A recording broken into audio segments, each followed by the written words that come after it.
আজ ছিল শর্মিষ্ঠার ১৬তম জন্মদিন। সারা বছর এই দিনটার জন্যই অপেক্ষা করে থাকেও। তেমন কোনো জাঁকজমকপূর্ণ সেলিব্রেশন না হলেও ও সব থেকে পছন্দের ব্যাপার হচ্ছে প্রতি বছর নতুন নতুন কিছু উপহার পাওয়া। এবারেও তার অন্যতা হয়নি। সারাদিনের হইহুল্লোড় ছোট্ট পরিসরে ঘরোয়া উৎসব সমাপ্ত হওয়ার পর শর্মিষ্ঠা বাড়ির ড্রয়িং রুমে সমস্ত উপহারগুলো নিয়ে বসল। ওর সঙ্গে আছে ওর পোষ্য প্লুটো। বাবা মা কিছুক্ষণ আগেই ঘুমিয়ে পড়েছে।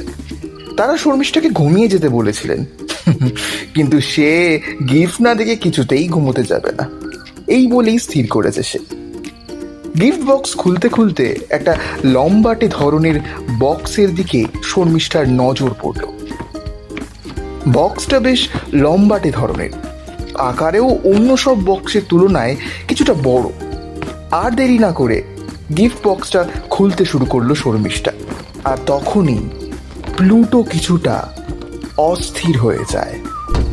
সেদিকে পাত্তা না দিয়ে গিফট বক্সের ভেতর থেকে একটা পুতুল বের করে আনে সে।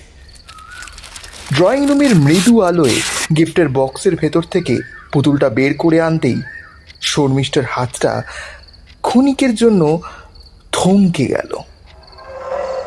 পুতুলটা সচরাচর দেখা বারবি বা টেডি বিয়ারের মতো নয়। প্রায় ২ ফুট লম্বা, মাটির তৈরি প্রাচীন ধাঁচের একটা পুতুল।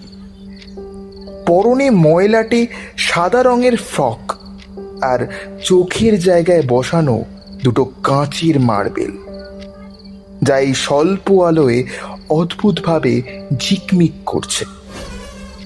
সবচেয়ে অদ্ভুত বিষয় হলো পুতুলটার মুখে কোনো হাসি নেই, বরং ঠোঁট দুটো এমনভাবে বাঁকানো যেন ওটা কাউকে উপহাস করছে। শর্মিষ্ঠার পায়ের কাছে বসে থাকা প্লুটো হঠাৎ নিচু স্বরে গোঙানি শুরু করলো। ওর শরীরের লোমগুলো খাড়া হয়ে গেছে।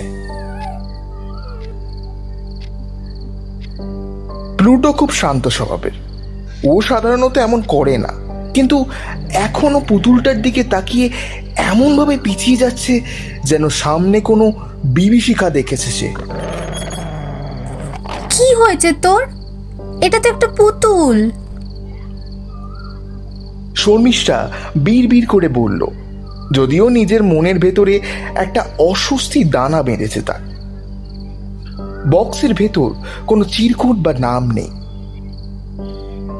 কে পাঠালো এটা? আত্মীয়দের তো প্রায় সব গিফটই খোলা শেষ। সে পুতুলটাকে পাশে সোফার ওপর বসিয়ে রেখে অন্য গিফটগুলো গোছাতে শুরু করলো।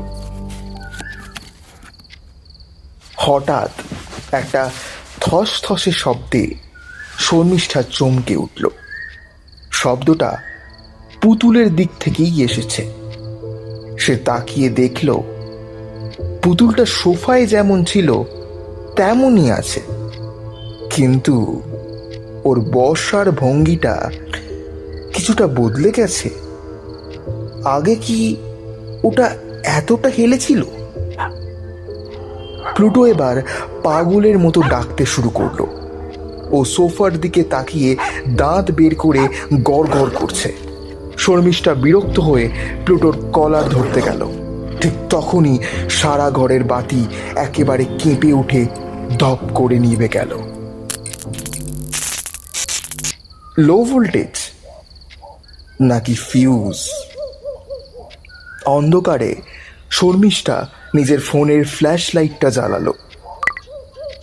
আলোর রেখাটা সোফার ওপর ফেলতেই ওর বুকের থুকপুকুনি যেন থেমে গেল। হৃৎপিণ্ডটা যেন ছিটকে বাইরে বেরিয়ে আসতে চাইছে। সোফাটা খালি, পুতুলটা সেখানে নেই। মা, বাবা। শর্মিষ্ঠা কাঁপা গলায় ডাকলো, কিন্তু দোতলা থেকে কোনো উত্তর এলো না। নিচতলার ড্রয়িং রুমটা এখন এক মৃত্যু শীতল নিস্তব্ধতায় ঢাকা। কেবল শোনা যাচ্ছে প্লুটোর অস্থির নখের শব্দ। সে মেঝের ওপর দিয়ে হন্তদন্ত হয়ে রান্নাঘরের দিকে ছুটে যাচ্ছে। শর্মিষ্ঠার ফোনের আলোটা নিয়ে কম্পিত পায়ে রান্নাঘরের দিকে এগুলো। ওর মনে হচ্ছিল প্রতিটি দেওয়াল যেন ওর দিকে চেপে আসছে। রান্নাঘরের দরজায় পৌঁছতেই সে দেখল প্লুটো ডাইনিং টেবিলের নিচে কুঁকড়ে বসে কাঁপছে। ওর চোখ দুটো ভয় ঠিকরে বেরিয়ে আসছে। শর্মিষ্ঠার টর্চের আলোটা ওপরের দিকে তুলল।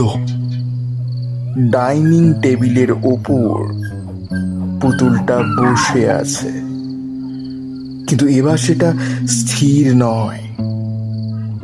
পুতুলটার মাথাটা ধীরে ধীরে 180 ডিগ্রি ঘুরে সরাসরি শর্মিষ্ঠার দিকে তাকালো। কাঁচের মার্বেলের মতো চোখ দুটোয় এখন টকটকে লাল আভা।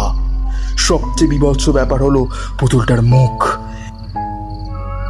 মাটির তৈরি শক্ত ঠোঁট দুটো এখন নড়ছে। একটা ফিসফিসে শব্দ ভেসে এলো ঘরের কোণ থেকে। মানুষের গলার স্বর নয়, বরং পুরনো শুকনো পাতা মারালে যেমন শব্দ হয় ঠিক তেমন ঘষা কাচের মতো অস্পষ্ট স্বরে কেউ বলল,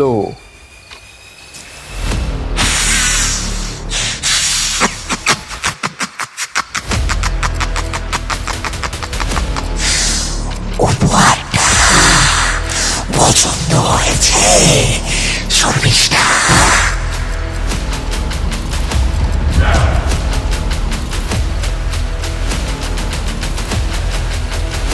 শর্মিষ্ঠা চিৎকার করতে চাইল, কিন্তু ওর গলা দিয়ে কোনো স্বর বেরোলো না। সে দেখল পুতুলটা টেবিল থেকে নিচে নামলো, আর হাঁটাটা স্বাভাবিক নয়। হাড় ভাঙার মতো শব্দ করে অদ্ভুত এক ভঙ্গিতে ওটা শর্মিষ্ঠার দিকে এগিয়ে আসছে। সে পিছু হটতে গিয়ে দরজার সাথে ধাক্কা খেলো। বাইরে বজ্র বিদ্যুৎ সহ বৃষ্টি শুরু হয়েছে। বিদ্যুতের এক ঝলক আলোয় সে দেখল পুতুলটার হাতে এখন আর কোনো মাটির খেলনা নেই। ওর ডান হাতে ধরা একটা ধারালো ছুরি, যেটা শর্মিষ্ঠা নিজেই গিফটের ফিতে কাটতে ব্যবহার করেছিল। পুতুলটা এবার ওর একদম সামনে। ওর গায়ের থেকে ভিজে মাটি আর পচা মাংসের একটা উৎকট গন্ধ আসছে। শর্মিষ্ঠা শেষবারের মতো ওপরের দিকে তাকিয়ে বাবার নাম ধরে ডাকার চেষ্টা করল, কিন্তু দেখল সিঁড়ির ওপর থেকে ওর বাবার নিথর হাতটা ঝুলে আছে। সেখান থেকে ফোঁটায় ফোঁটায় রক্ত মেঝেতে পড়ছে। পুতুলটা ওর মুখের কাছে এগিয়ে এসে ফিসফিস করে বলল, 16 বছর তো হলো, এবার আমার কাছে আসার সময় হয়েছে।